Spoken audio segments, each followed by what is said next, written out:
Good evening. Welcome to American Hammers TV. It's a very spooky edition of American Hammers TV. It's like the American Hammers TV Blair Witch Project over there where Lucas is. He's in Baltimore, which is scary enough, but he's also in the dark in Baltimore. So Omar coming. If you hear Omar coming, you better clear out because you know how that is. Yeah, he's whistling. He'll be whistling. You don't want anyone any part of that. You With don't a want any part of fat that. double barrel. Yeah, yeah, man, what a tremendous show The Wire was. It was amazing. One of those that's kind of hard to watch back, but tremendous when it was on. Anyway, we're glad you're here. We're keeping it like very chill tonight. I see Larry here. I see Neil. I see Wally. That's nice to have everybody here. Tom Atherton's supposed to come on in a minute. We might get Kostya in a minute. Lucas is here, whether you can see him or not. Um, so yeah, we're gonna keep it short and sweet. You know, nothing too sophisticated. We're just happy after yesterday. But there's one thing I need to do. There's one thing I need to tell everybody. All right, I need to tell everybody right now. All right.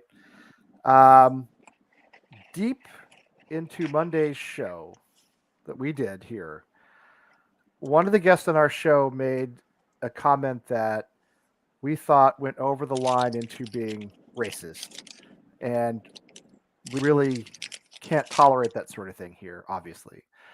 I want to apologize because I didn't handle it well. I should have cut him off.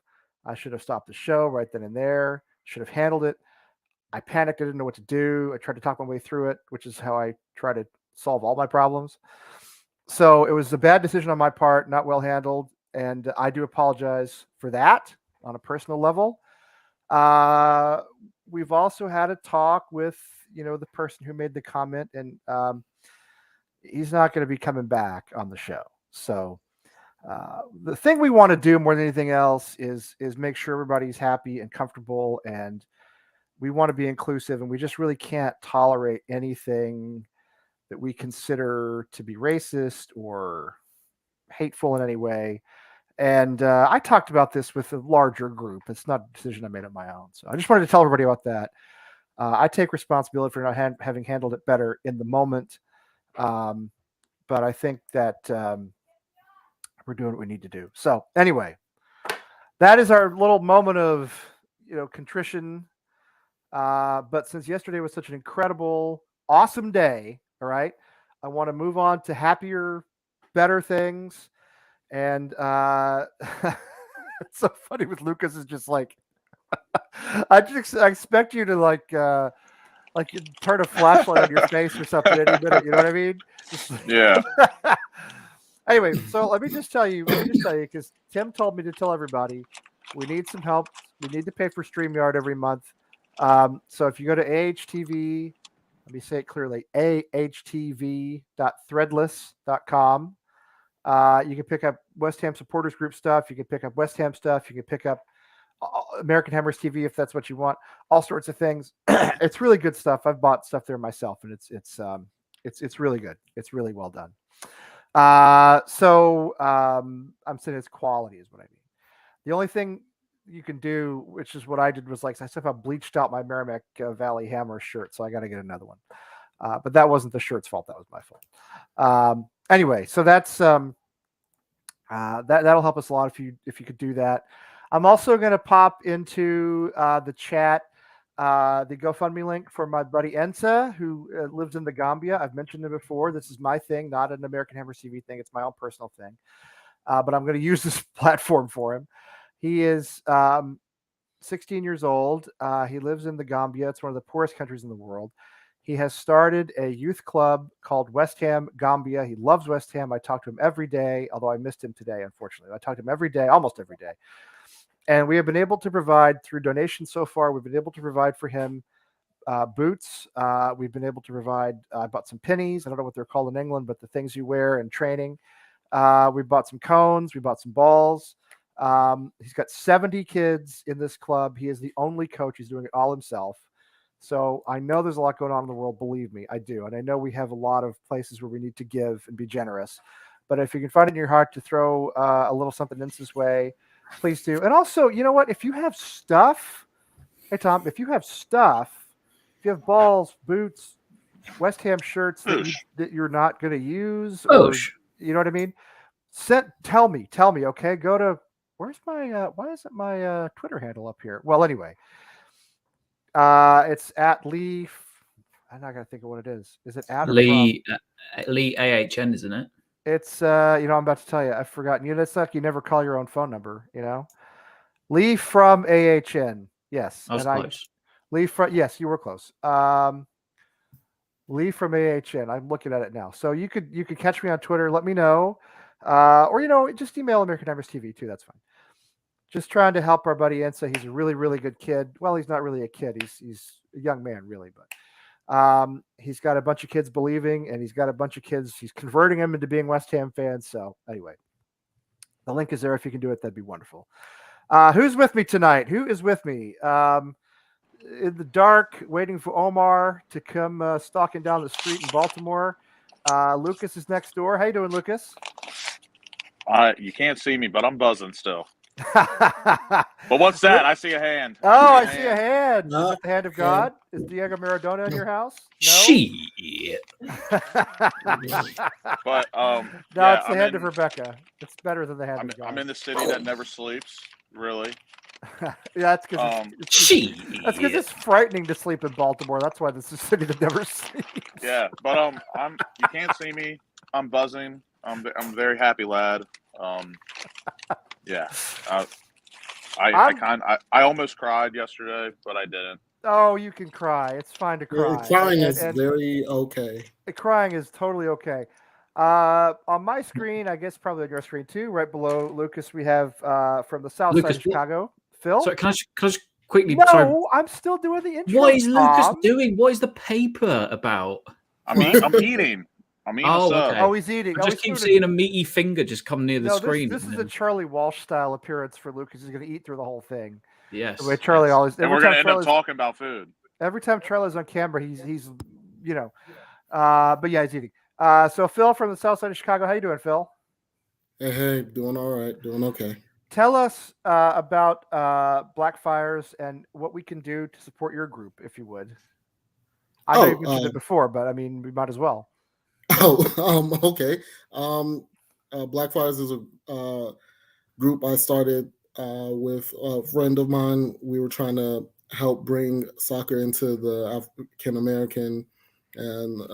African American community on my side of town and on the south and west side town.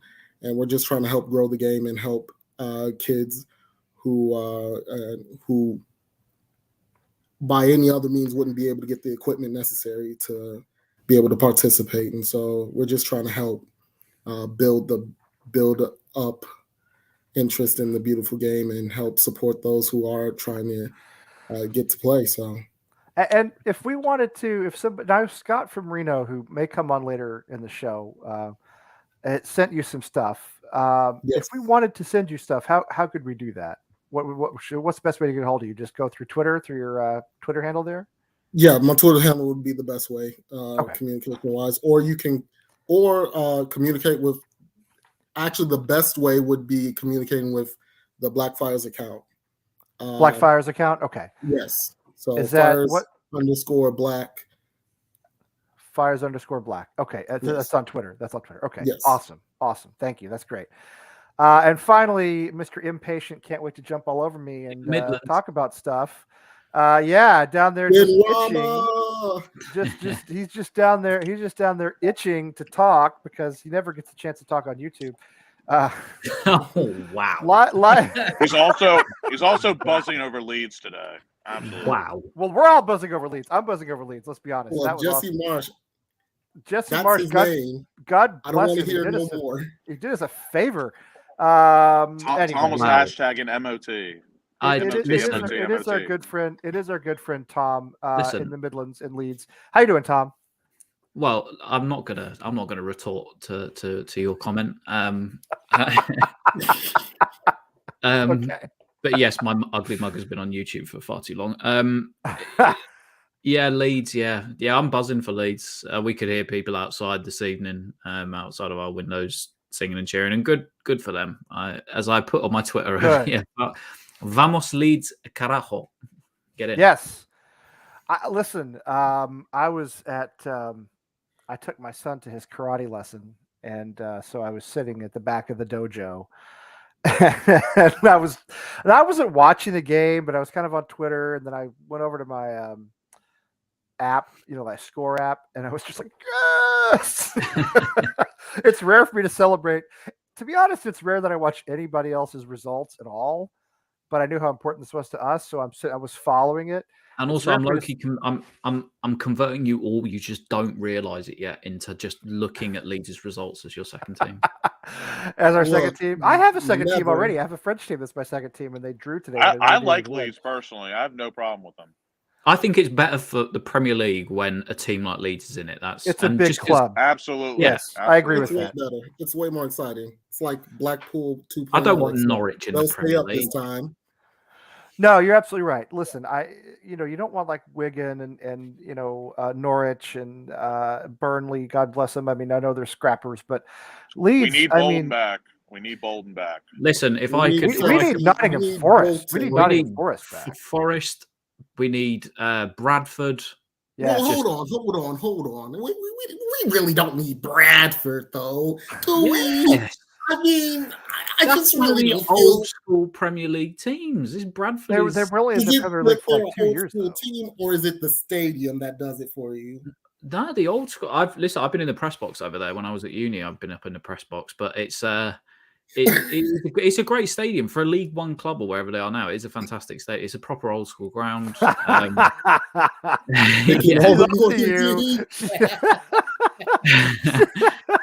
Sheffield Wednesday, been in their press box again. Brilliant ground. Yeah. Oh, all right. Bring it on. Cool. Yeah. So I'm with you on Sheffield Wednesday. With you on Nottingham Forest. At like Wolves being up, that's a good. I'm glad they lost today, but that's a proper big top flight English side. So yeah, I God bless the Scrappers. They don't do much for the fans, not the way like going to Leeds does. I know our fans who go to the matches love that. So, hey, it's James. Well, somebody he's in there somewhere. Hey, James, how you doing? All good, mate. All good. All right, I promise I cannot do a marathon tonight. Okay, I got to get up tomorrow. I got to drive my niece down to her game, about an hour away from here. Take the boys and one of my other nieces with me. So I got a lot of kid stuff to do tomorrow. So let's have a happy review if we could. Obviously, one of the great nights in our history last night. I was fortunate to share it with Ken. I don't see him in the chat room yet. I don't know if he'll be here or not, but one of the great nights in our history last night. It's great to share it with a fellow Hammer I've known for many years.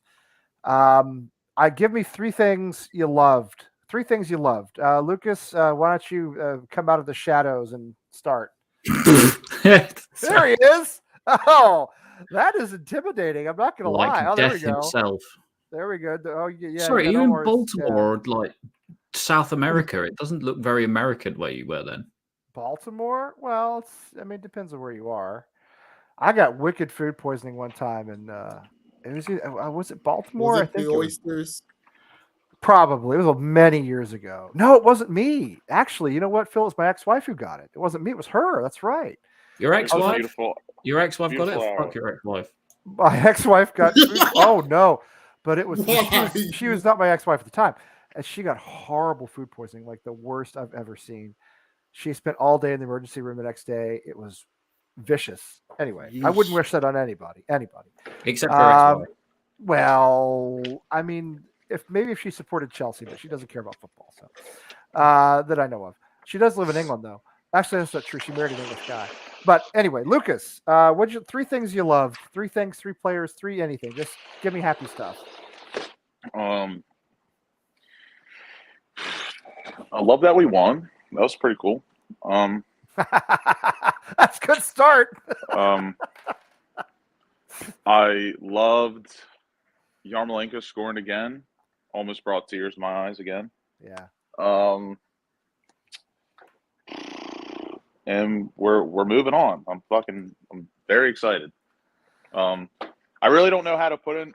I don't know how to put into words. I'd never thought we would ever see something like this. So it's kind of hard to really put it into words, in my opinion. But I'm nothing but proud. Yeah. Remember how we stared into the abyss when the league shut down because of COVID, and we didn't know would the season finish? Would we stay up? Would we go down? Sunny day in Norwich. Karen Brady's writing columns in the Sun saying, "Null and void the season, null and void the season." Because she didn't think we'd stay up. So how far we've come, right?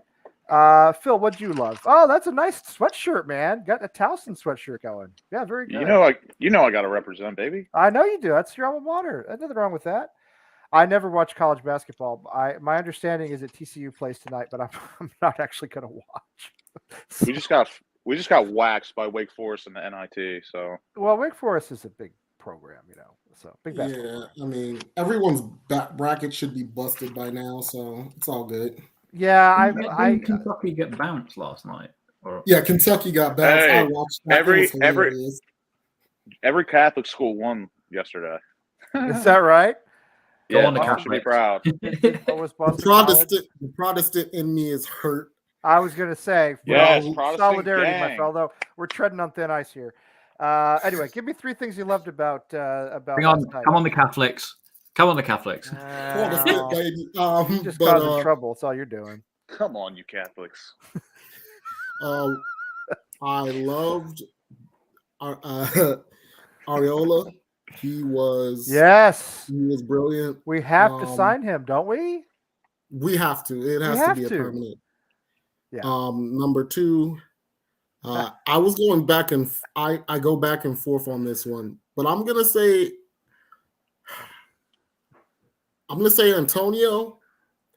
Yeah. And the only reason I'm gonna say it is because in 105 minutes and 120 minutes, just roundabout, he proved why we love him and why we're so irritated by him on so many occasions.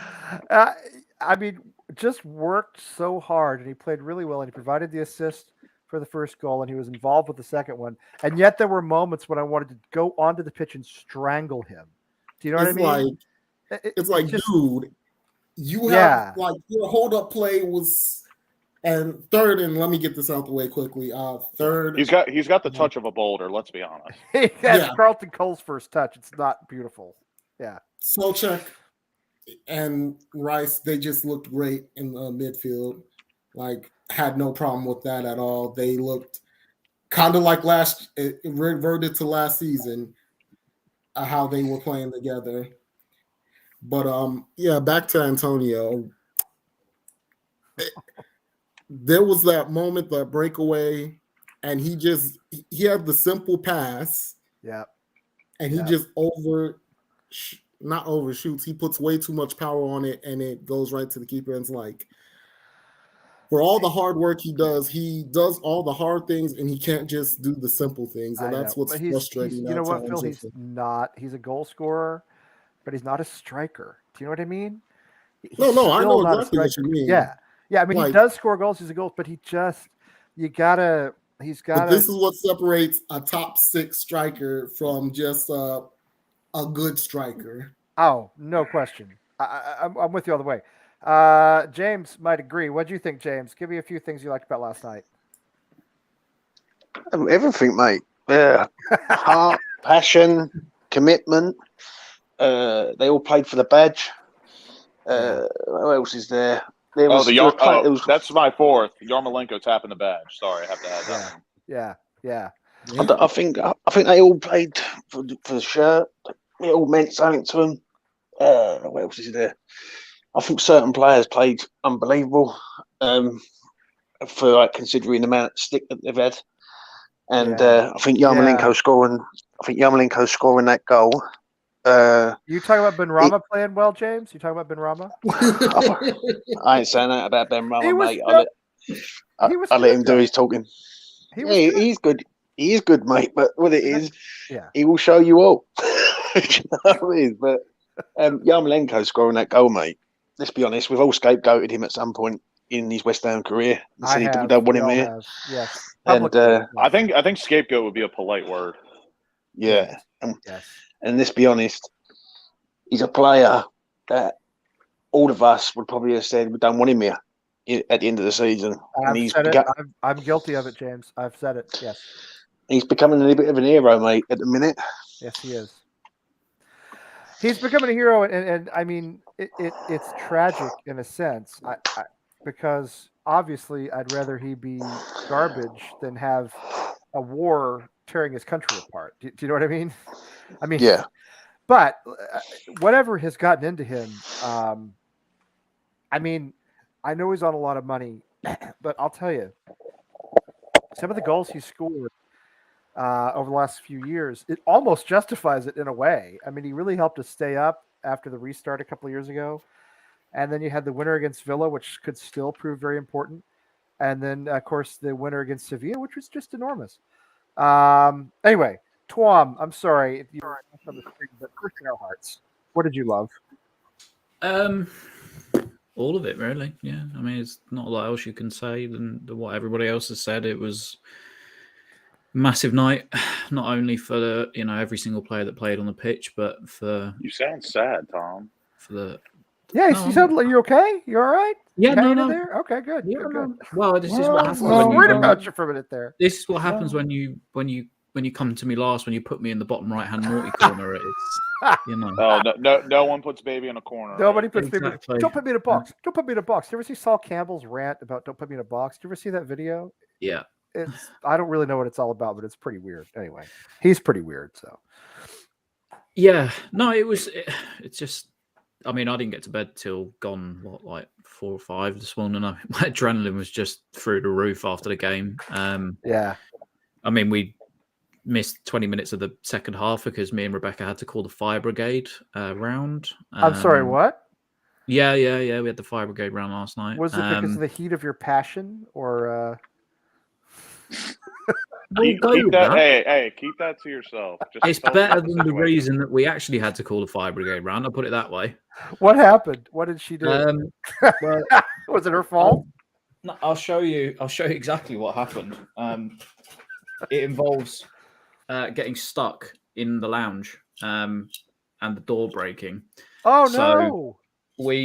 At half time, I was supposed to go and alleviate Charlie on Hammer's chat because both Gio and Gonza were at the game last night. Right.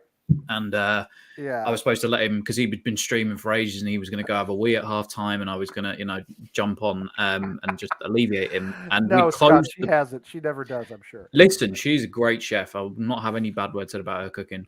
She is. And we closed the lounge door just to keep the noise in, because if we celebrated, which we did, thankfully it's kind of cushioned a little bit more in the lounge. And I went to open the door and it was just like, hang on a minute. This is a big fire door as well, so we just couldn't get it open. Wait, so is this part of your apartment then? This lab? So basically, okay. It's just like you see these. It's one of the. Sorry, it's my ring light. One of those doors. Right. They're big, thick, heavy set doors. So couldn't get it open. Tried to jimmy it, couldn't get it.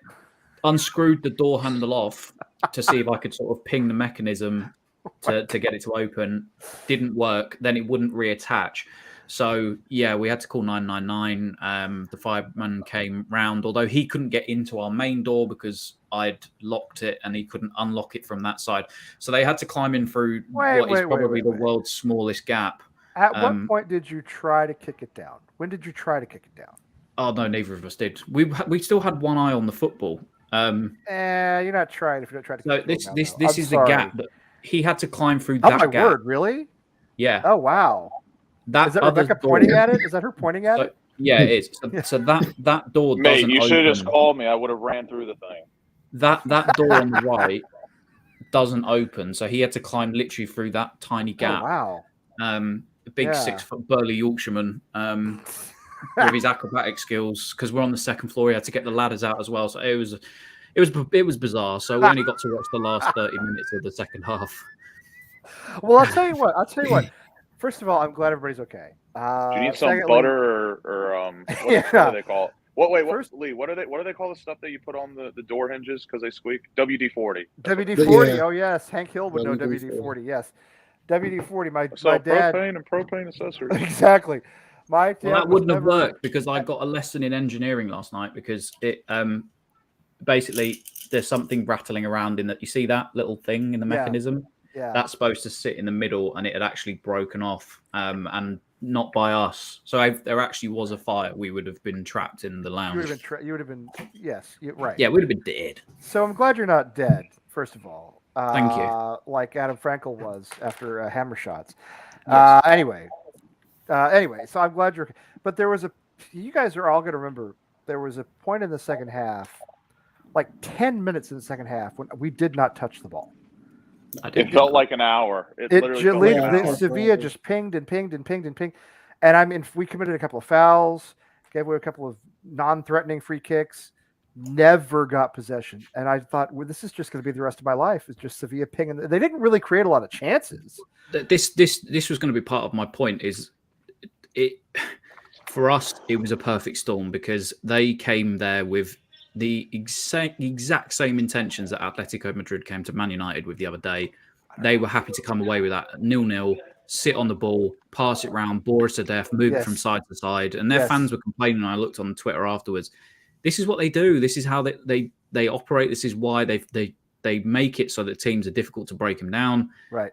They pass. They don't score a lot of goals. And the thing is, I think it almost worked for us as well because we had to chase the game. So we were always looking to put them under pressure. I thought in the first half we weren't doing that as well as maybe or as quickly as we should have done. Yeah. But we made it uncomfortable for them. So whatever game plan that they had come and set up with to beat us, we were able to counter it every opportunity. And in reality, we dominated them for pretty much 115, maybe 110 minutes of the full match. I would say the only time we weren't dominating was in that period in the second half when we couldn't get possession.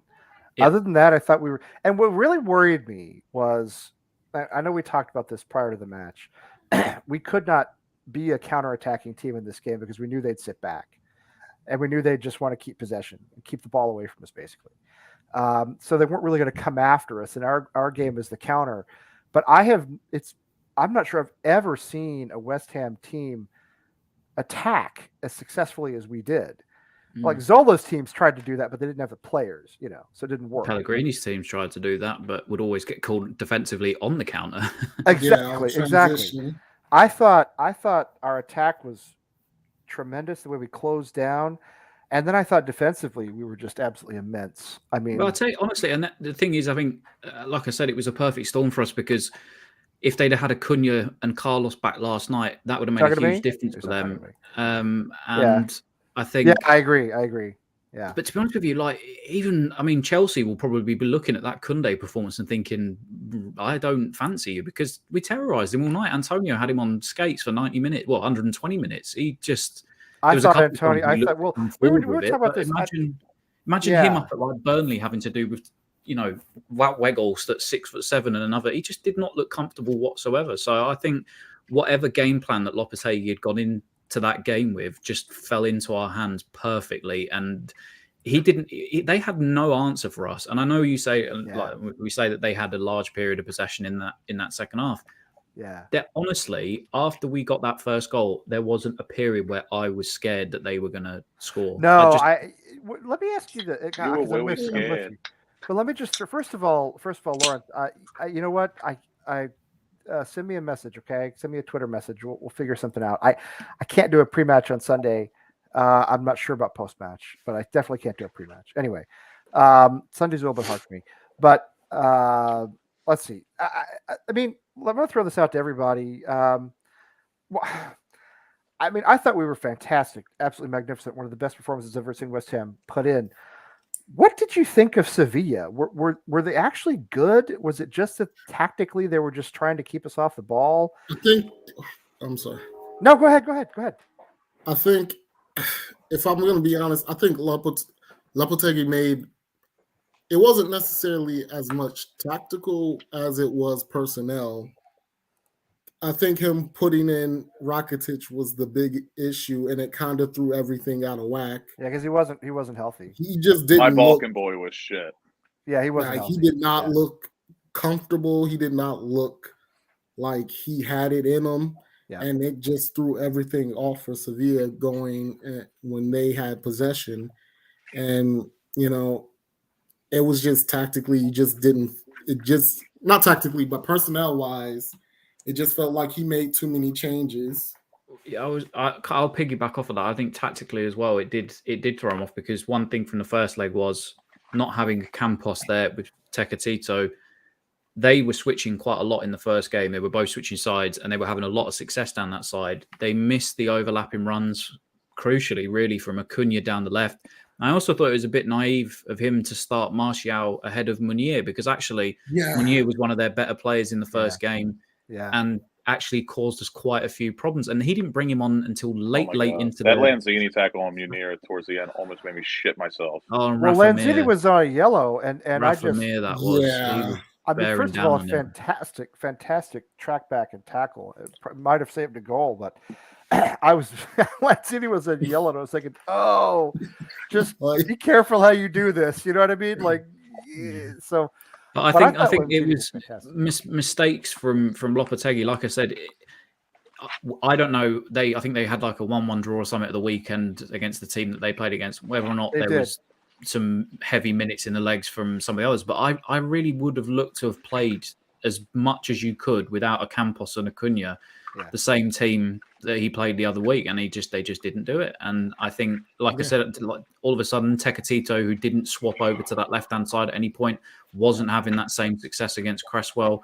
He was pretty much all the influence he had in the first game just gone. You know, there was just nothing. Martial was quiet. I thought Ben Johnson did an excellent job against him. So I think tactically he was actually outclassed by David Moyes last night, because he made it incredibly difficult with the three in midfield that we spoke about, to actually combat his three and break us down. So tactically spot on from Moyes last night, and actually probably too naive from Lopetegui.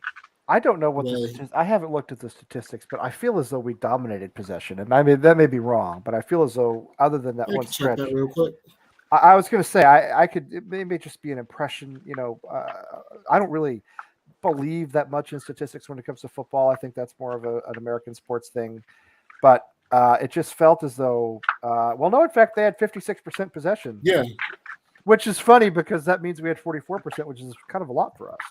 I guess that's why it felt that way. I don't remember them having 56% possession. It was 50-50 in my eyes. I felt the same way. It's a long stretch with extra time and everything. Fantastic. Did anybody go? You guys didn't go, James or Tom. Did you go?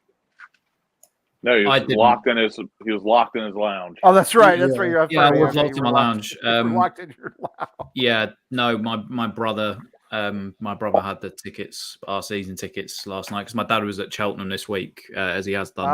Okay. So why do you go to the lounge? 26 years. Listen, my dad came back with COVID, so it's his own fault. But it's kind of the reason my mum left my dad, was because he was always at Cheltenham. So from a bloke's perspective, it's really good. I'm sure James will appreciate spending a week at Cheltenham on the piss, betting on horses. So no, my brother had the tickets last night, and he texted afterwards, and he just said the best atmosphere he's heard at London Stadium by a country mile. Where he said it was just ridiculous how good it was. Well, David from Boston Hammers was there. So when he comes back, we'll have him on. He can describe it, but he went, which is great.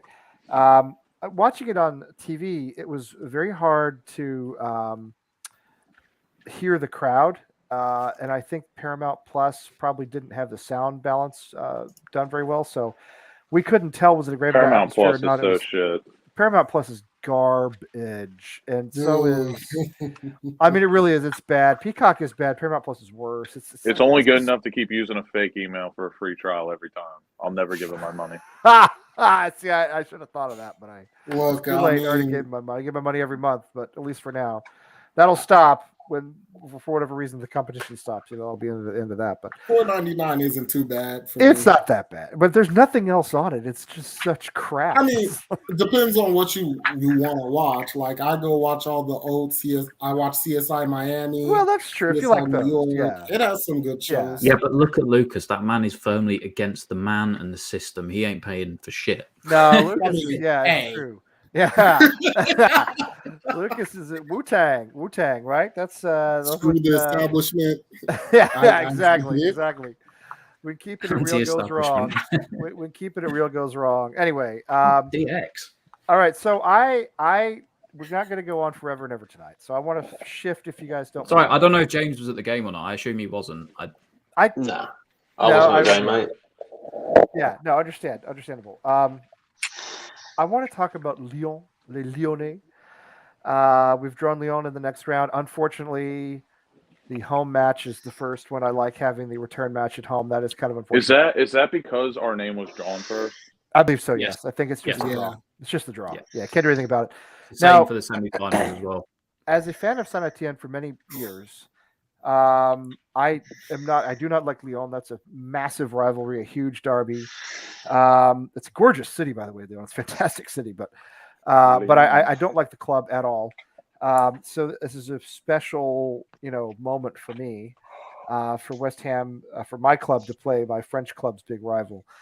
They sit 10th in the table in France. They have like a +3 goal differential. They've scored the most goals in Europa.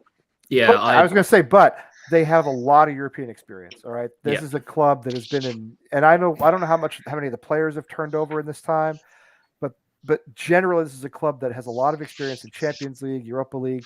These guys have been around. All right, they've been around. They know what to do.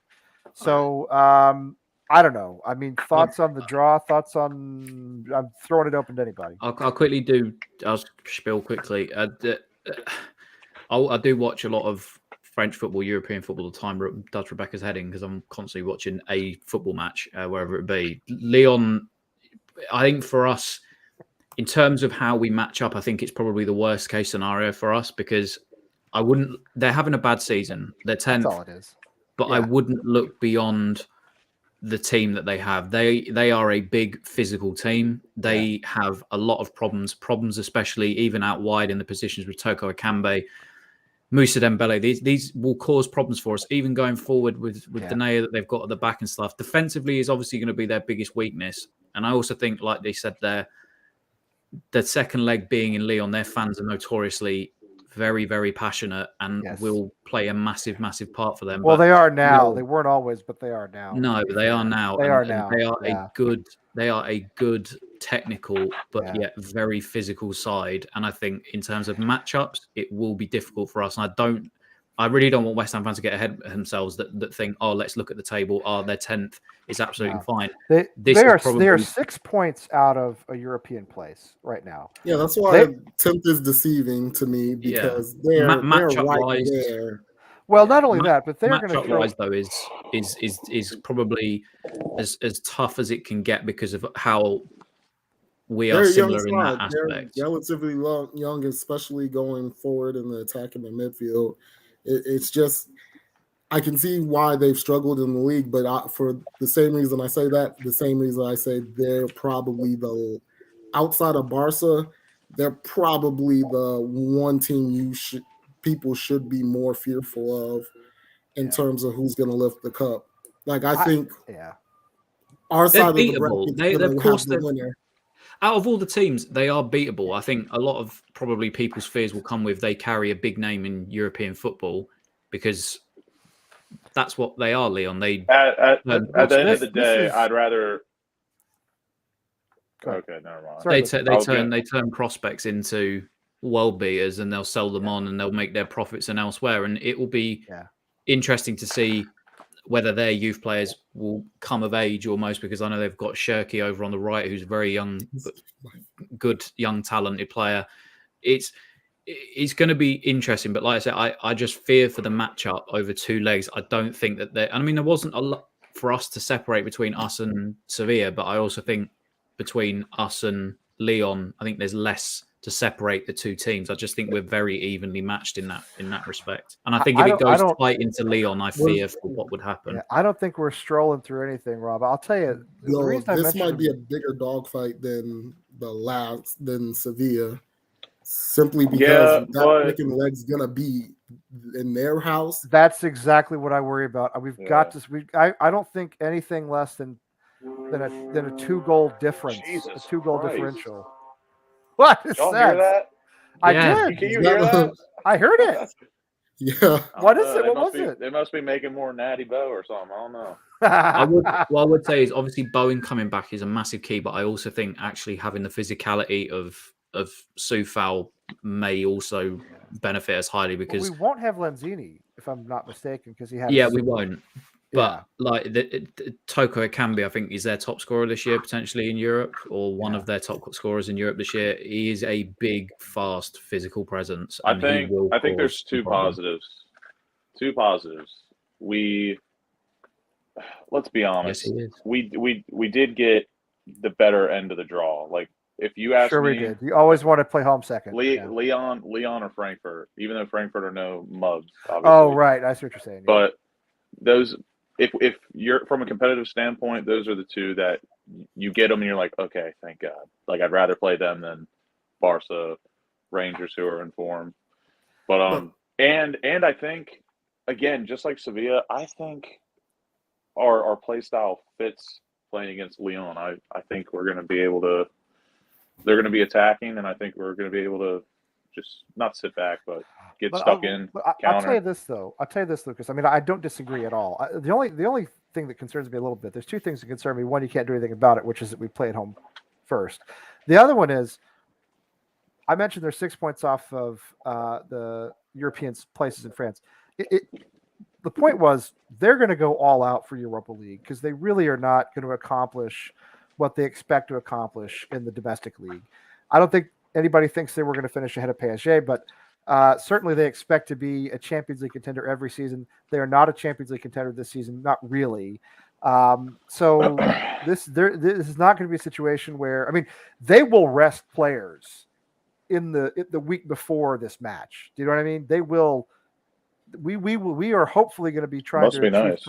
Well, first of all, I'm sure they have a bigger squad than we do because every club does. But what I'm saying is that hopefully we're still trying to achieve top 6, right? Coming out of the international break. It wouldn't surprise me at all if they just tanked a game, basically, and said we're going for Europa League. Because that's all they have. That's what they have. Sorry, Lucas, you're giving me Mad Peach vibes just walking around outside. It is what it is. It is what it is. It is what it was. You get me? It is what it was. I don't know, James. What do you think? You're kind of quiet down there. You awake?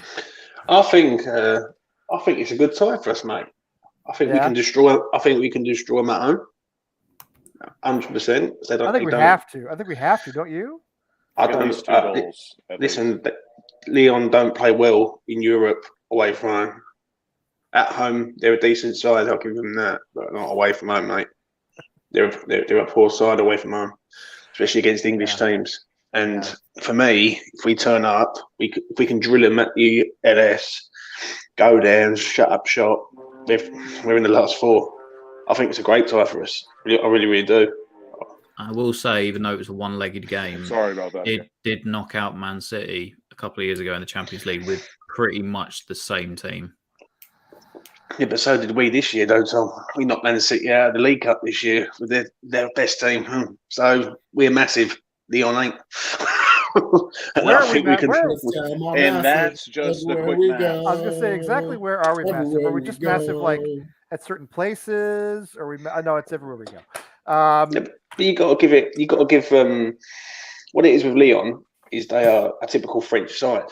They're very good at home. Away from home, they're going to play on the counter. If we play contain and maintain, then we're good as gold. And let's be honest, we've scored in every game at home. And I can see us scoring at least 2 goals against Lyon at home. It's whether or not I think if we have a 2-goal differential going into Lyon, I'll feel good about where we are. I think if it's 3-1, 2-0, whatever it is, you know what I mean? Because there's no way goals don't count for anything anymore. So I think a 2-goal differential, I'll feel pretty confident. And that's what we did last night. It took into extra time. I understand. It was 1-0 at the end of 90 minutes, but even so, we were able to get that second goal eventually. But if you was to weigh up the whole match or the whole tie of Seville, we didn't really play bad against Seville. We lost a goal in Seville due to just a bad defensive error. And then Vlasic missed a huge chance. And that's what I'm saying. So if we can really push Seville, who are a decent side, you've got to listen. Last night I wasn't impressed, but for me, I thought we was 10 out of 10 all over the park. Do you know what I'm saying? I thought we were vastly better than they were. Can I just say on Lyon as well quickly? have not lost away from home this year in the Europa League, and then that was including beating Porto in the last round 1-0 in Porto. So, but who's in their group in the Europa League, though, John? They had Sparta Prague, Rangers, and Bromby. Fair enough, but that Porto, to get a result in Porto is quite deep. The fact they haven't lost yet away from home, or even just in general haven't lost in the Europa League, will give them confidence. Yes, it's an English side. Yes, they may struggle against English sides over here naturally. How many draws they in will there? take some comfort from the fact that they actually haven't lost a game yet away from home in the Europa League. How many draws? No draws. The only draw they had was against Porto last night, 1-1 at home. So they beat Rangers in Rangers, Bromby in Bromby, and Sparta Prague in Sparta Prague. Yeah, they beat Rangers. They beat Rangers. Going into Glasgow and winning Rangers. is impressive. Yeah, they beat Rangers 2-0 in Rangers. They beat Bromby. Where was it? Blah, blah, blah, blah. They beat Sparta Prague 4-3 in Sparta, and they beat where was the last one? Bromby 3-1 in Bromby. So they're susceptible to goals, though. That's one thing you can say. They're going to concede. Well, Rangers. That's an impressive win to go into Ibrox, or however you pronounce it. That's a tough place to go. For this competition. The only other thing I guess I'd say is we should feel confident that we have a better defense than those sides as well. Maybe. I don't know much about them. I mean, it's possible. Yeah. I think we've been very solid defensively, though, in this competition anyway. Out of all the teams that are available, if you was to handpick your favourite team, you wouldn't want Rangers this year. No. Rangers would have been the one you would have stayed away from. You don't want Barcelona. You don't want Atlanta. You don't want Leipzig. So really, you've either got... It really doesn't make sense for them as well, like with Lyon and stuff, for their results, because the game before the Porto game, they got slapped 4-2 at home by Rennes, who obviously just got beat by Leicester in their Europa League tie as well. They beat Leicester last night, but went through on aggregate. So, Conference League. a lot of. I think it will be a tough physical game, and I think thankfully we've actually this time around with the squad we've got, we at least have some physical presence in us. The likes of Zuma, Dawson, these guys, Souček, Rice, they will be up for a physical battle. But do you think it's the end of the world missing Lanzini? I thought Lanzini was fantastic yesterday. On the other hand, in a physical battle, I'm not sure he's necessarily the 10 I want out there because he's little and he gets pushed around a lot. I think it depends what they go with, because if they have their midfield three is Paqueta, Aouar, and Kakare. So if they play with the midfield three, that's probably, would argue, their three best players on the team comes in that midfield battle. So whether or not he chooses to go 4-2-3-1 as we're used to, or maybe match up with Lyon and Paqueta's the one that plays a little bit further forward. Like I said, I think matchup-wise, it will be good. As Sully walks in the room. As Sully, for the first time in ages, let me welcome back my good friend who works too hard and goes to school too many hours. Yeah, facts. In Boulder, Colorado. How you doing, Sully? What's going on? Oh, doing good. No, I definitely had to pop in. I only have like a few minutes, so I guess I'll just say what I was going to say. It's good to see everybody by the way. Good to see you. Yeah, it's been too long. Yeah. Look, he's got a smile on his face now. We've got Russell Wilson. Look, there's a difference. Yes. The AFC West is going to be crazy, but that's a different show altogether. So what'd you think, Sully? What'd you think about last night? What's on your mind? Yeah, no, so I think yesterday, honestly, the last two games, the Villa game and yesterday, were a build-up of, I think, what West Ham was very close to doing the past few games, where we would win 1-0, lose 1-0. I feel like the goals were, when we were playing good football, we took it to Liverpool on, away without Declan Rice, stuff like that. So the team has been playing some good football. We just haven't been able to score. We haven't been clinical. We should have, honestly, probably should have won, or at least scored one goal in the away leg at Sevilla. But, I think finally, the team's creativity is coming through to a degree, because, Dawson missed a sitter and, a handful of stuff like that. But it was great to see, man. I'm very happy for Yarmolenko. I rewatched the highlights of both the Villa game and the Sevilla game yesterday, and I think I don't think I had heard a cheer louder than when Yarmolenko scored the Villa goal until he scored the goal against Sevilla. So I think as of now, that Sevilla goal is honestly probably West Ham's goal of the year for not just because it was Yarmolenko, but just because of what it did for the club. Sure. It's good to see the team fight, man. I mean, you can tell that this team is playing for each other. Moyes is happy. It seems like things are loose, but at the same time, like I keep thinking to myself, like it would have been nice to still have invested. But I think the farther into this tournament we get, the higher the chances are that Rice decides to stay. But again, if he leaves, again, no one's going to be mad at him or fault him for that. But I do think that, right now the team is in a good spot. And it's interesting because one thing I was thinking about before I came on, and I'll stop talking soon, I promise. But go ahead. You've been too long. Go ahead. It's going to be really interesting soon when, like, even this week, right? We have Spurs away. Yes. Or not this week. When we start playing Lyon, is there going to be, with a small squad, are we going to have to start prioritizing the league over Europa or vice versa? Because you can't just keep running the same 11 out every 4 days. It's not going to work. So it's not going to work. The schedule around the Lyon ties. So it's Everton on April 3rd. Then we play Lyon April 7th. Mm-hmm. Brentford a couple days later. Then the second leg against Lyon afterwards. And then we go back to and then we take on Burnley after that. Oh yeah, no, I mean they're favorable matchups in the sense that we should win those games, but at the same time is like. But Brentford beat us. Remember at home, Brentford. Brentford beat us. I understand that. It's just Everton are a wounded animal. They're going to be desperate. Yeah, no, I'm with you. Well, where we're sitting right now, I mean, from 4th to 7th in the table is 4 points difference. Tight. So it's not as if we can't take any games off. That Wolves loss today was huge. Wolves losing was huge. No, but that's one of the things. One of the big concerns I have is our starting 11. A large percentage of our typical starting 11 just played 120 extremely intense minutes. On Thursday. What do we have left for Sunday? Do you guys change the squad? How do you change it? Do you rest anybody, or do you think? Well, listen, after Sunday, there's an international break, right? But that means Declan Rice plays. That means Souček plays. That means I certainly hope Antonio is not going to do any. Jamaica are not going to qualify, so I would hope he wouldn't. But I don't know how that works. I mean, a bunch of our guys are internationals. Let's put it that way. So, which is good. It's good to have.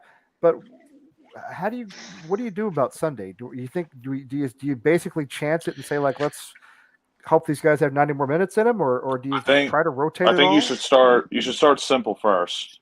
If Declan Rice, Souček, and Zuma are fit, they're 1,000% playing. So we got our 3. Well, they have. I mean, they have to. I mean, especially Rice and Zuma. I think he's definitely going to start Yarmolenko ahead of Antonio this weekend. Yeah, I think I would. Masuaku may start. Yeah, get fresh. Oh boy, I don't like hearing that. That's tough. I'm not a big. I got to be honest with you. I'm not a big Masuaku fan. James, not a fan of that either. No, there's no way he's going to not go with his strongest team against Spurs. All the teams. Spurs. Yeah, let's be honest. This is the game we don't want to lose. And I know we won on Thursday. I'll get it. I'm over the moon, but I don't want to lose this one on Sunday. I don't want to, because it could ruin us going into the international break. So we've got to go with a strong team and get a positive result of some sort, especially at White Hart Lane. Yeah, and it's big too in the sense of Spurs. I think Spurs still have a couple games in hand, and I know Arsenal for however they managed to have 3 games in hand. I don't know. They went a month without playing. Yeah. Luckily, they lost they lost one of their 3 to Liverpool. Yeah. They still have to play United.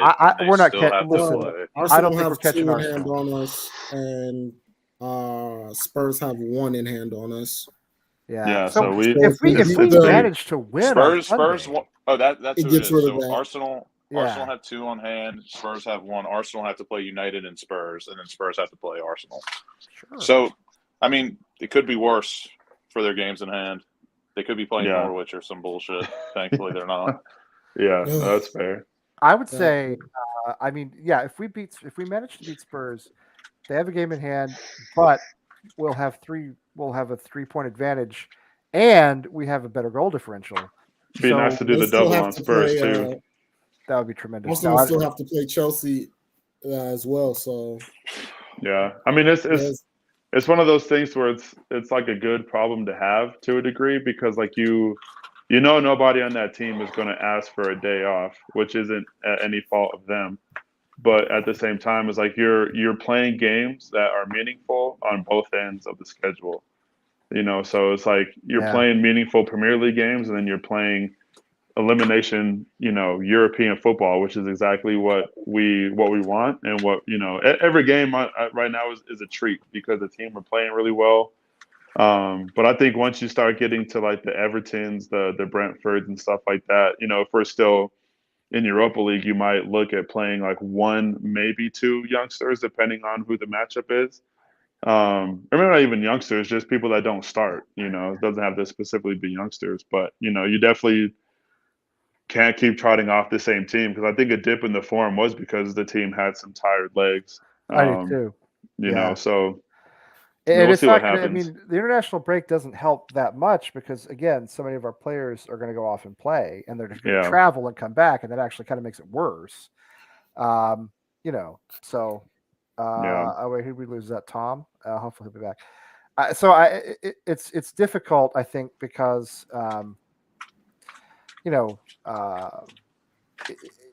it's not like it used to be with West Ham, where the international break meant nobody would play because we didn't have any internationals, right? Yeah. Now we have a lot of them, which is great for us, but it's I mean, thankfully, most of them don't have to travel that far. A good majority of the squad is just in Europe, so they're just a quick. Yeah, and I said the other day, we don't leave London for a long time.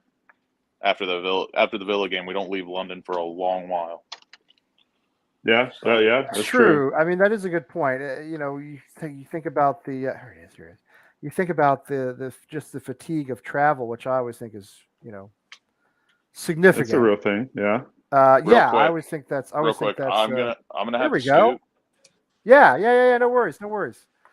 You gotta bring Lawrence in as soon as I'm about to leave. He's coming. He's here. No, he's here. He's here. But real quick. Yeah. I was here for Lucas, my friend. Real quick. I gotta go. I'm gonna give my score prediction. Okay, give your prediction. Yeah. I'm gonna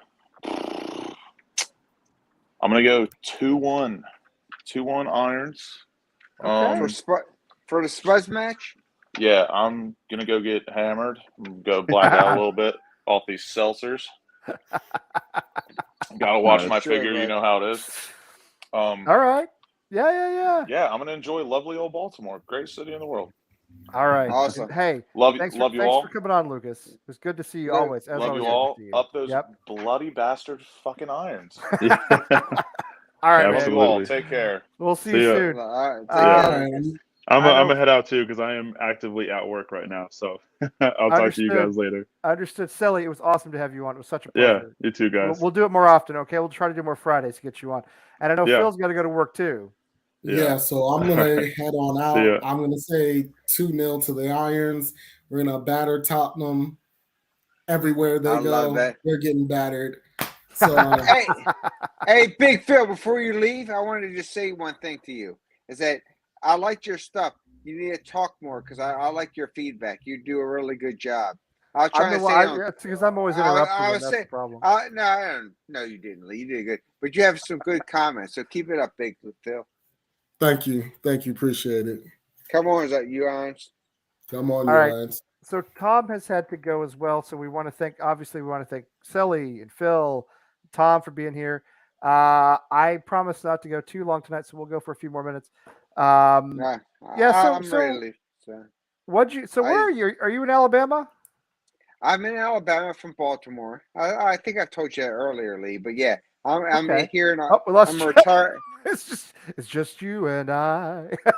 Oh yeah, just try. So that's good. So yeah, I'm here in Alabama. So big West Ham fan, and from Baltimore originally.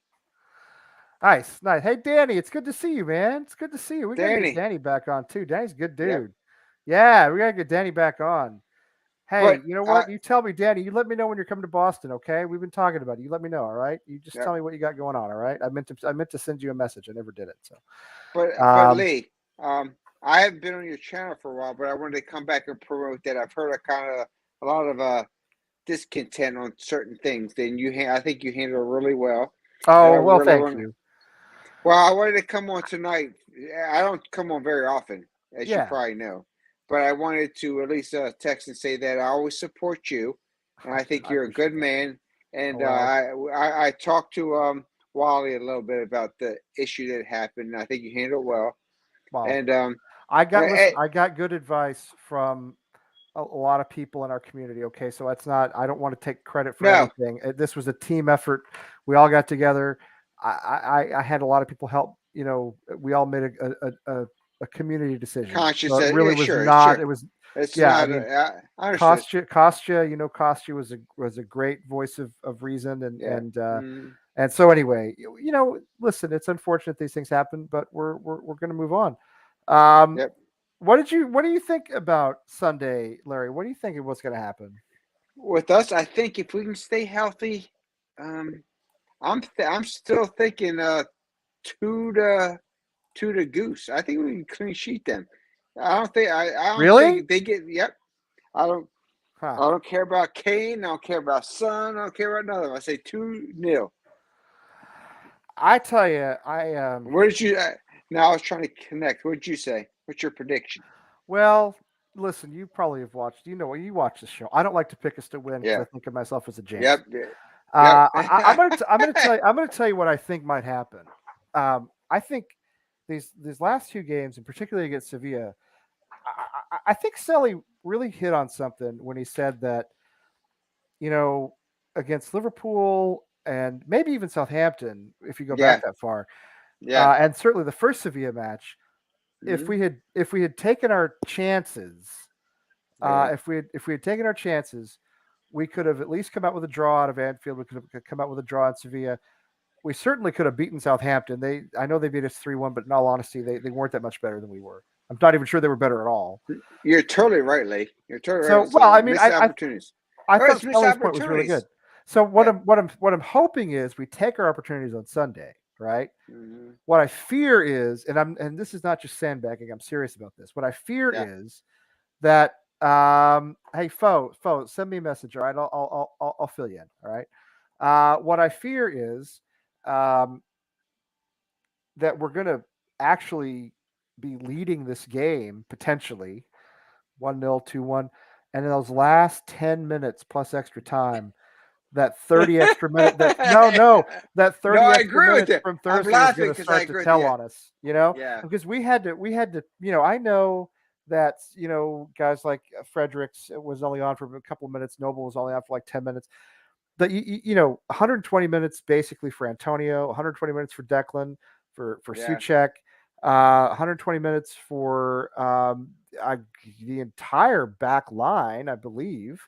Benrahma played 80, but basically a full match, So you're worried about, Lanzini put in a tremendous effort.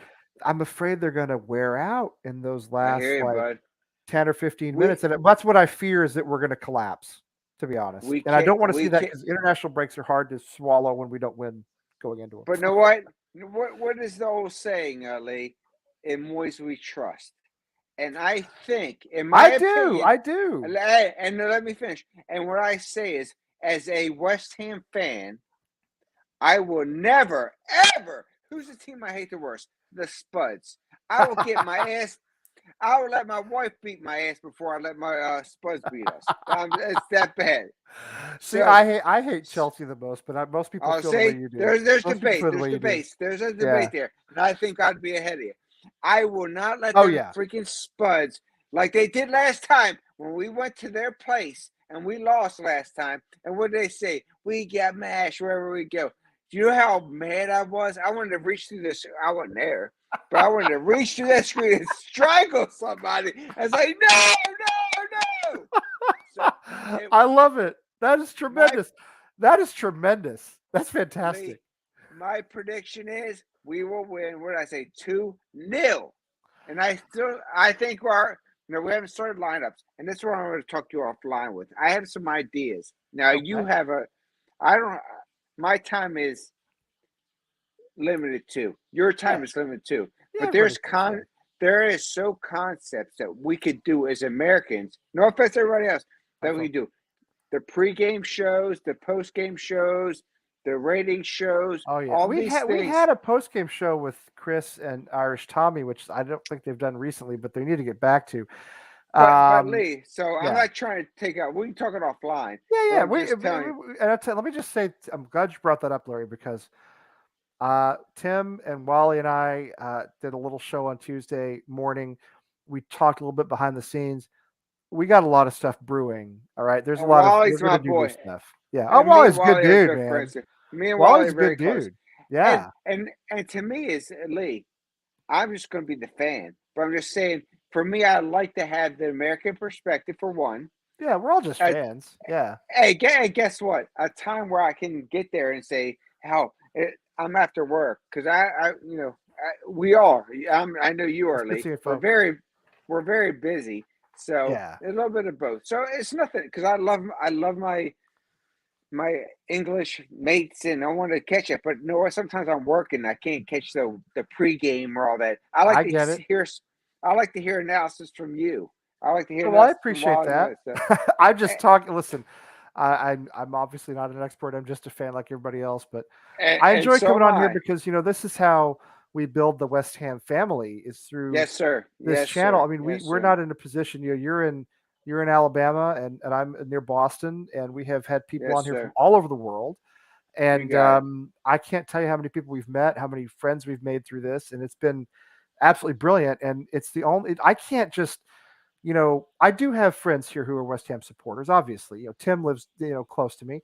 Ken lives up in New Hampshire. It's very small. We all know. I mean, it's not when I was at Ken's house up in New Hampshire on Thursday, and when I got in the car, it's about an hour drive from where I live. When I got in the car to drive home, I wanted to talk more about the match, but they don't talk about that on Boston Sports Radio. They're talking about the Patriots and the Bruins and stuff, which is fine. It's appropriate. Yeah. But I mean, I wanted to be on Twitter, but you can't do that when you're driving, or you shouldn't. Exactly. No, you're right. This is where we come to do it. This is like our little virtual pub, And Lee, that's what I was trying to say is I was so delighted that I was like midday today. I was at work. Shouldn't have probably. And I look on there, and then they had an American Hammers show at 7:05 my time. That's like, oh, this is awesome. So I know I can do that. And trust me, there are hammers throughout the USA. And guess what? Just and you know what? And I'm not defending. There's people in the UK that will watch this stuff and come in like James and Tom of our viewers. So probably half of our viewers are in the UK, believe it or not. Yeah, which is nice because it means we have a little credibility with them. You know what I mean?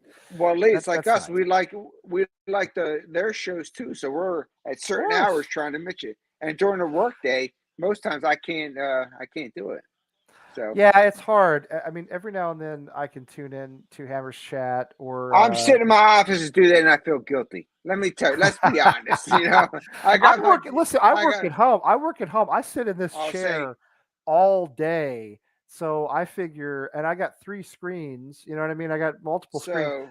So I can tune in to James once in a while to E20 Zone TV, or I can tune in to Charlie on Hammers Chat, or with the young kid Jake. Is his name Jake? I can't remember his name. Jake. He has a good channel. Tons of stuff is out there. Tons of stuff is out there.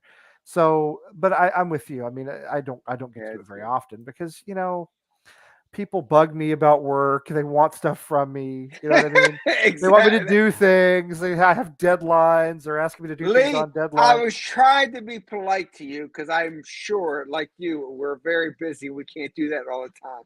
And the thing is, I was trying to say, like is that today it was delightful that I saw that American West Ham had something at 7:00 my time that I could actually. Not have to worry about. I'm going to try to do Friday nights, and here's the deal. Friday was good.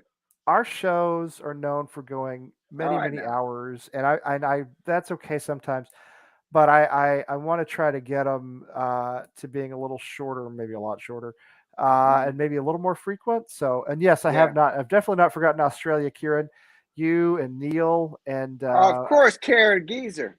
Dude, Kieran's a good guy. Everybody's he's a great guy. They're all great guy. You know what I mean? I just like this stuff, and I don't need to be part of nothing. I want to know that I can like turn to a hammer thing on a Friday night, and I just gave you ideas about what I like a lot. I like the pre games, the post games, and all that stuff. But besides that, I don't know who this is, but I don't know who the this Samo is, team. They love we're good. Okay, I was going to say I'm a big Leeds fan today. And I want to say thank you to Leeds today. That was a big result for us. Huge. Lee, I can tell you, Lee, he's big into the Leeds, but he's the Sable team. It's his son and his son and him. And they have a thing, and they hang into the West Ham. They're really good. Nice. They support us so they're good. Everybody knows it. Well, that's great. That's awesome. God bless them. And I'll tell you what, big Leeds fan today. I was at my son's karate. What a comeback, man! What a comeback! I was at my son's karate class, and I like to watch my son do karate. I like to be there with him, and so I wasn't watching the game, but I was like on Twitter, like scrolling. You know what I mean? Yeah. And I celebrated when Leeds got the third.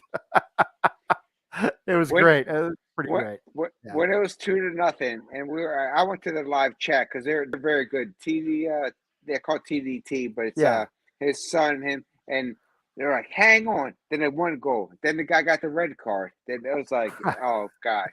Listen, I mean, Leeds. They're a proper club. It's just as Tom was saying earlier. I mean that's a big club with big support, a long and actually very successful history. Absolutely a proper club. And for our fans who live in England, which is most of them obviously, who go to the games, who go to the away games, they want to go to Leeds. They don't want to go. Some of the smaller clubs, again, God bless them for hanging in there, but they don't want to go to Norwich. They don't want to go to Burnley. They want to go to Leeds. It means something to go to Leeds. It's a rivalry, and it's a massive club, and it's when you play Leeds, it's meaningful. You know what it's like. You're an Auburn guy, right? Yep. Yes, sir. Yeah, you're an Auburn guy. I mean, you want to beat. Obviously, you want to beat Alabama, but the biggest point is you want to beat those SEC rivals. You know what I mean? Yeah. It doesn't mean as much to play when you have that November game against Wofford or whatever. It doesn't mean as much. You know what I mean? It doesn't mean as much. No, totally agree. Yeah. So you want to win it, but it doesn't mean as much. And so that's how I feel about Leeds. Big club, proper club. All right. I think I feel as though I'm going to say this, if we play at, is it still called White Hart Lane? I don't know if it's still called that. It's a new stadium, wherever it's called. It's like a toilet bowl anyway. If we play at their toilet bowl the way we played against Sevilla yesterday, I think we can win.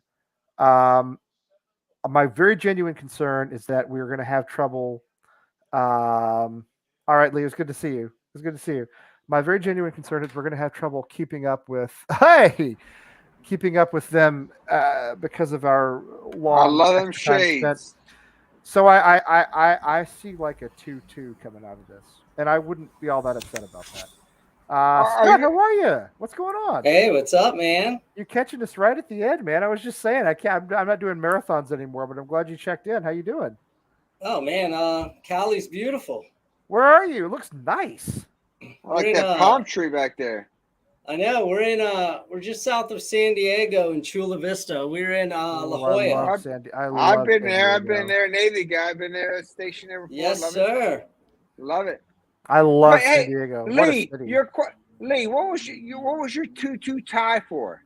Our first match against No. I think Spurs. I think I would. I feel as though we're playing. Are we on the road or away? We're away. Yeah, I think it's going to be tough. I think if we play when we played against Sevilla, I like our chances. The problem is 30 extra minutes for a lot of the guys, and I think they're going to be wiped. And we need this victory. It would be a gigantic victory, but I think it's going to be very difficult, to be honest. Now, Lee, I don't. We all hope for this. We all hope for this. We all hope for this. See, I'm curious, and I want to hear from Reno Hammer too. But I'm like that. If you have time, Lee, what would be after this match? What would be your starting lineup for Sunday? I mean, I can get you mine real quick, but in all honesty, I wouldn't. Here's the problem. I wouldn't change a winning starting 11.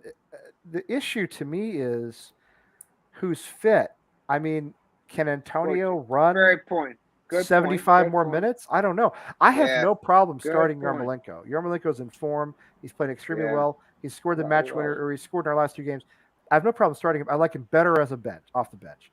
It's like a Rocky movie how he's doing this shit. Oh, it's unbelievable. It's like a Rocky movie. It's like a Rocky movie. He's a tremendously inspiring story. I think my starting 11 I'd put out the same starting 11s we put up for Sevilla. The problem is that's what I would do. Fitness. It's just fitness. No. Totally it's just fitness. And I mean, because I think they the way they played was the best I've seen us play in many years, if not ever. The question is, do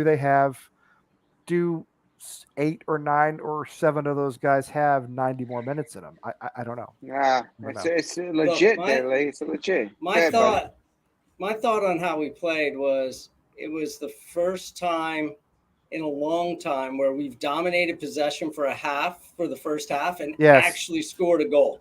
Yes. Because whenever we've dominated possession, we've done nothing from it and we get countered.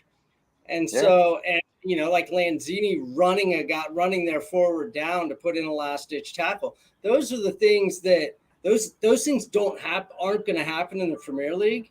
This is a big deal, and that's why he busted it. That's why all those guys were up for the game. I think that's completely fair. On the other hand, though, what are we going to do Sunday? I think we're going to roll out the same starting 11. And I do too, actually. Believe it or not, and we'll see subs, and but I don't think we get points from Sunday. I honestly think Moyes played it so that he played to win that match and piss away the points on Sunday if need be. You think so? I don't know. Here's the thing. I think he did. I don't think that. Again, honestly, in my opinion, I don't think he tried to piss away on Sunday. Because no matter what, we can debate who the team we hate the worst. But Spuds, we hate the worst. So I can't foresee that. It's also a gigantic match for 6th place. It's huge. It's huge. Yeah, exactly. And then with Leeds giving us a gift today, which I love. God bless them. Who would have, at 2-0 at half, who would have thought they would have won? They were already unbelievable. Unbelievable. On the table, they already had the ones up ahead of us. So I'm like, I'm going to cuss. But I was so happy that they shot their asses back down to goose. So people cuss here. I wouldn't worry about it, Larry. It's okay. I know, but it's not unusual. I tell you, I haven't been that happy against another team playing in a long time in that second half. It's still quick. It's still quick, Wally. It's still quick. It's only okay. I'll tell you what. Seriously, we're going to do about 10 more minutes. All right. And then I really. So Scott. Yes, Scott. Let me give me a cold one. Take your time. Since you just came on, look at he's got we got the same flag. Tell me what did you? That's what I asked everybody earlier. What did you love about Sevilla on Thursday? 3 things you loved. Yeah, I loved us scoring in possession, in dominating possession. I loved watching Lanzini track all the way back to make that last ditch tackle. He might have been nothing better in him. Yes, he might have been my man of the match. I couldn't pick one, but Lanzini was up there. Fantastic. Yeah, and Souček's header. I'm going to be honest. That's a hard one to hit. With the bandage. Bandage. Yeah. To loop it back over the keeper. That's so difficult. Yarmolenko's that ball rolled to his feet. I mean, I could have put it away without much work. But Souček's header was next level, man. That has to have touch. But guys, we know Souček, he's had his ups and downs, but does he header into the net a lot? Remember when he first started a couple years ago in January? He was knocking them set pieces in like ain't nobody's business. So it's great to see. Not tonight. Wasn't the chant, if you throw a brick at him, he'd head the fucker back? Listen, I Souček, that was the best I've seen Souček play for a long, long time. And you're right, Scott. That's a very difficult header. Yes, Wale. I thought, you think about who the real standout performers were. I mean, everybody did something in that match that was exceptional. And Areola's save was brilliant. And by the way, it's criminal if we don't sign Areola full time. Absolutely criminal. Yeah. Oh my God. I don't care. Listen, you know what? People talk about his wages. He is on high wages. It's like 100K plus wages per week. It's a lot. But you know what? I mean, he kept us in the Europa League with that save. I guarantee you, we go out if that.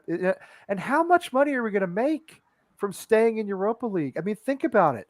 You have TV rights, you have shirt sales, you have ticket sales. The dude is paid for him. He's paid for himself already. Right now, go to next. How much money is West Ham making from going to the next round? Totally correctly. I mean, listen. This is the way we. There's no debate. You're right, Lee. The way we keep Declan Rice is basically to win this competition, or at least get to, let's say, the final, and give him some confidence that we're serious about competing. I mean, that save, that palm of the ball when his body was going the other way, it was so gigantic for us. That could have turned up millions for us. In all honesty, millions of pounds. Yeah. But Lee, don't you think it's a passing of the torch where he becomes the league goalie? Oh, absolutely. And then Fab, he's still a quality guy, and he's still on a contract, and he goes to the second role. Nothing wrong with that. I think Fab would, and he'll graciously. I think he'll be gracious. I think Fab would be mature enough to handle it. I hope so. He'd still play. I mean, and he's still quality. Fab is a quality ass. And he's been really good lately, by the way. He's been great lately. The problem with him is just that he's so injury prone, and that he goes out and warms up, and then he is out for 3 weeks after injuring himself in a warm up. And he stopped punching the ball, except one time he did last time. Remember, he had that prone early this year where he'd punch every damn thing instead of grabbing it. He did it one time last match, and that's sometimes you have to. But he used to use that as it's kind of a crutch. Exactly. Yeah. Well, Scott, what do you think about the Lyon draw? We talked about it earlier. James was pretty confident. My fear with Lyon is that they sit 10th in the table in France. They don't look all that impressive. However, they have a lot of European experience, and they are going to put everything into this tie. And they get the home match in the second leg. They're really not competing for a European spot in the French league. I mean, they could, but it's a little bit of a long shot. I fear them only because they're going to throw everything they have at us. I think if we play the way we played on yesterday, right? Yeah. Many teams will have a problem dealing with us. I agree. We play the way we played on Thursday. We can beat any team in the world.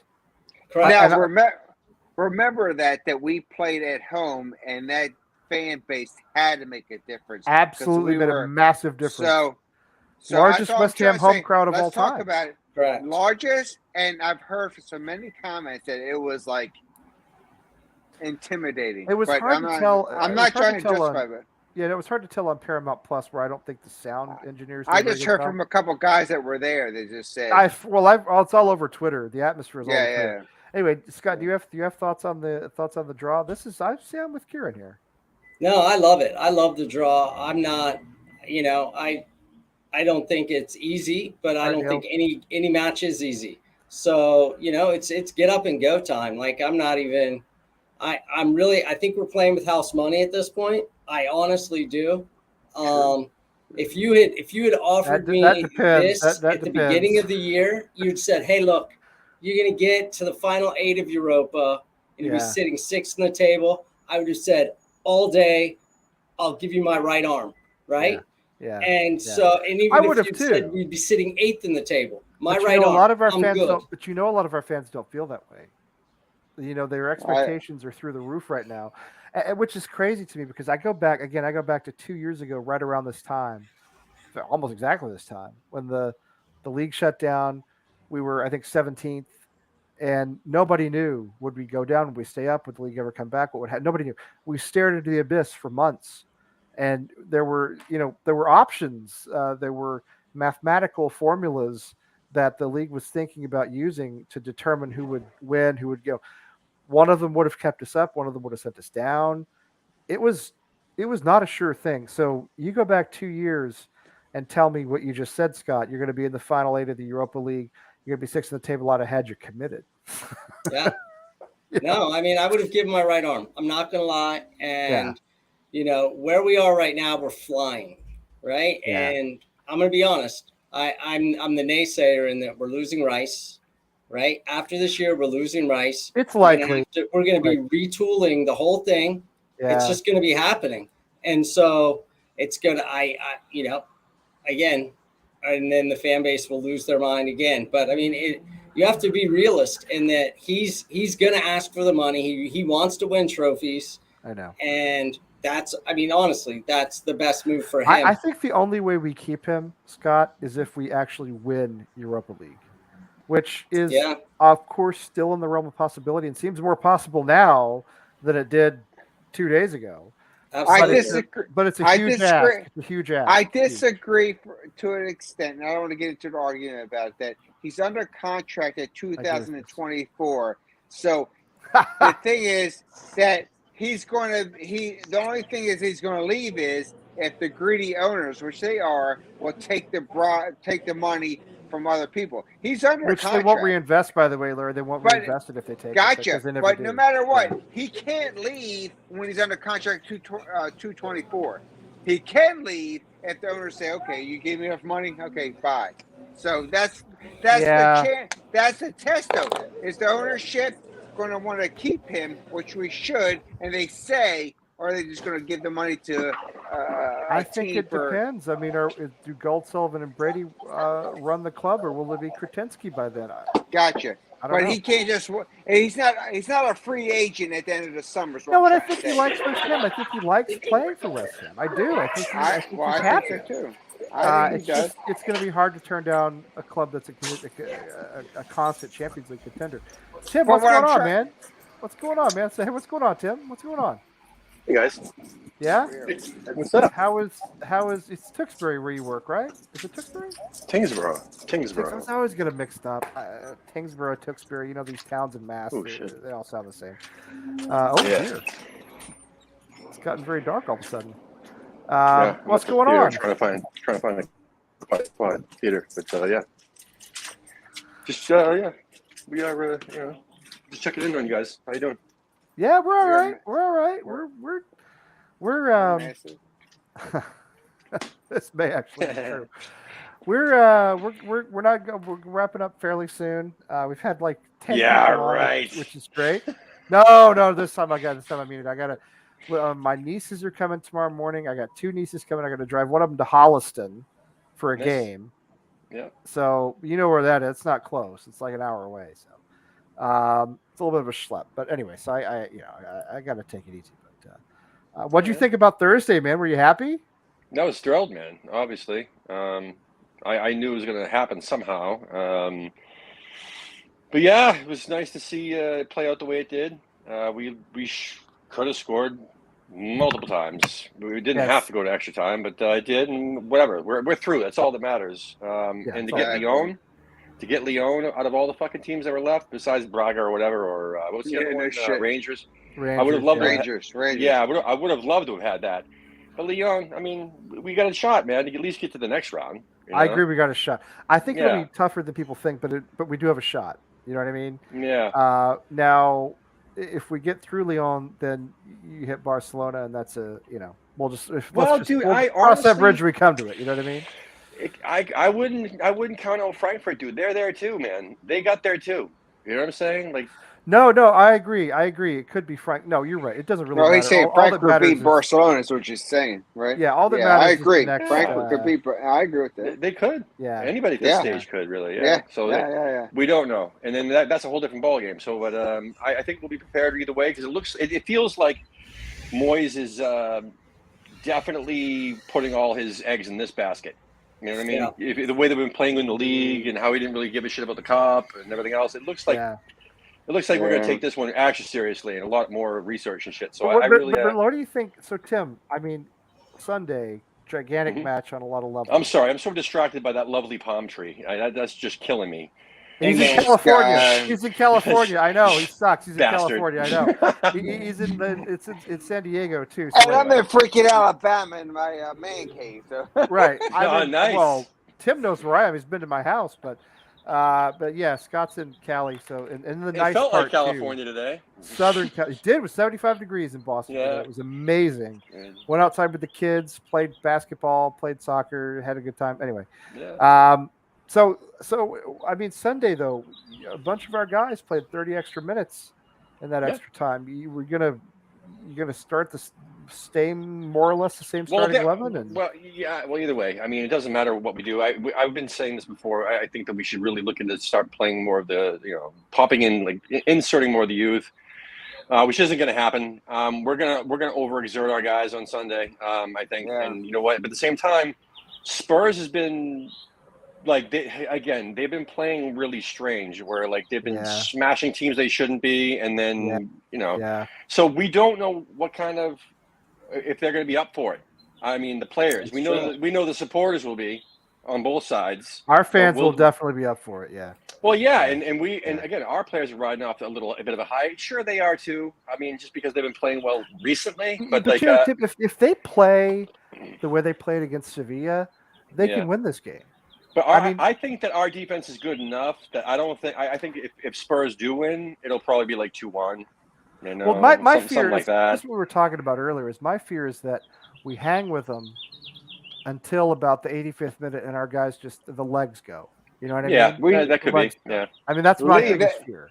Lee, that's a good point because we seem to fade at the end there. That's where my heart attack comes at the end. The last 10, 15 minutes, and it seems like Villa, you saw it against Villa. It's the big one.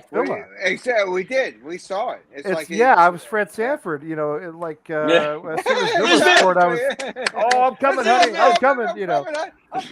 Exactly. Big one. You got to be of a certain age to appreciate that, but and probably American as well. But yeah, you saw it against Villa. It happens to us a lot. Look, we lost to Brentford right at the end. We lost to Manchester United right at the end. I'll put money that will. I really would. We put drew money against on that Brighton right at the end. I think it was. We will beat Spurs this weekend, and it's not going to. It's not going to be. It's not going to be pretty. But again, I think our defense is solid enough, and I think that again, riding off the high, but also the fact that it is a 6-pointer, and you know what I mean. I think that will drive our players, especially, and Deck and everybody involved in the squad. They know how important it is to beat Spurs in general. I don't expect that. I don't expect to get 90 minutes out of Antonio, obviously, but like you got Yarmolenko. Yarmolenko can come in and score the winner again. But that's the thing. So that's all he can do, and that's fine. I will take that all day. Give him 20 minutes. Give him 20 minutes at the end. Yeah. Yeah, exactly. So that's fine. So is Bowen out? Have they said he's totally out now? I believe Bowen's out until after the international break. I'm pretty sure. Okay. I'm not 100% sure, but I don't. But we have other players that are fine. I got you, but Yeah. It would have been nice. Trust me. It would have been. I would have said like 4-0 loss if we had Bowen and everybody. You know what I mean? But, yeah. I don't think they should rush him back. No, I'm not. I was just curious because yeah. We're going to need him down the stretch, and frankly, we played fine without him. Played well without him, and we obviously want to have him back, but no. And the thing is about Yarmo, which is like a storybook. How could we have figured last match, and then he scored again on this match, that he's doing what he's doing now, which is so great. And he's playing this with a hurt heart, which we all are. It's turning into one of the great stories in all of sports that I think not enough people are paying attention to. I think this is a fantastic international story. Yeah, it's a storybook thing. It really is. Yeah, I mean, I'm sorry that it's happening because I'm sorry that I'm sorry that his country's having to go through this. As I said earlier, I'd rather he be a terrible footballer from a country not being invaded. Do you know what I mean? Yeah. And civilians die, you got it. Oh, it's horrific. It's what Vladimir Putin is doing is just horrific. I'm sad. I'm sick by it. I gotta go, and I gotta get back to work because I'm on shift right now. But I just want to say hello and pleasure, everybody. Hey, guess what? We are fucking massive. That's right. Awesome, dude. All right, come on, you Irons. Talk to you guys. All right. Good to see you, Tim. All right. So Larry says 2-0. What did you say, Scott, for the Spurs for on Sunday? Spurs match. I'd say 1-1 or 2-1 them. I don't think we're picking up points, honestly. My Tim, I like your background. You seem like a nice guy, but I disagree with you. Hey, look, I watched he's us play like me. an He's extra a realist 30. and a little bit of a pessimist. So yeah, I want to optimistically say it's going to be a 2-2 draw. And once again, it would not shock me if we hung with them and maybe even had the lead, and we can't quite hold it for 90 full minutes. I hope not. 3 points out of this game would complete one of the best weeks in my life as a West Ham fan, and probably one of the best weeks the club has had in decades. So anyway, I gotta go. I gotta get ready for nieces and all sorts of other stuff. It's not good. But I want to say, who all was here? We had everybody who's ever been on American Hammers TV was here. Obviously, Tim. Thanks for Tim for being on for a few minutes there. Selly, my good friend, who used to do every show with me and would like to get him back on more often. Phil, Tom, James, obviously Lucas, pretty much on with me all the time now. And of course, Larry next to me. Here you are over here. And Scott down in look at that, still sunlight and everything in California. That's very nice, beautiful, man. It's like 6:40. It's like 6:40 p.m. there. It's not even dinner time. Like it's like cocktail hour in California. You gonna go? Are you going for cocktails? No. We're with my daughter and niece. So oh, gotcha. Thank you for joining us, by the way, guys. Thank you for joining us, by the way. They're good guys. Yeah, that's awesome. All right, so we are going to try to do more of these Friday night shows because it works for a lot of our crew, as you can see by the number of people we had on tonight. And you know what? Stay tuned to American Hammers TV. There's going to be oh, there she is. There's Embry. Oh, that's the best way to end the show. There's that baby girl. Oh, she's waving. She did it. Blow Lee a kiss. Blow Lee a kiss. Oh, good girl. Oh, baby doll. That's sweet. Oh, my goodness. Scott, make her do one of these. So what she does now is she points at my crest, and I go, West Ham United, come on, you Irons. And she goes, that's her. She's getting to the cross right now. She's right here. It won't be long before she's singing West Ham are massive everywhere we go. My boys were little like that at one time. So. Awesome, my friend. All right. So everybody everybody in the chat room, fantastic chat room tonight.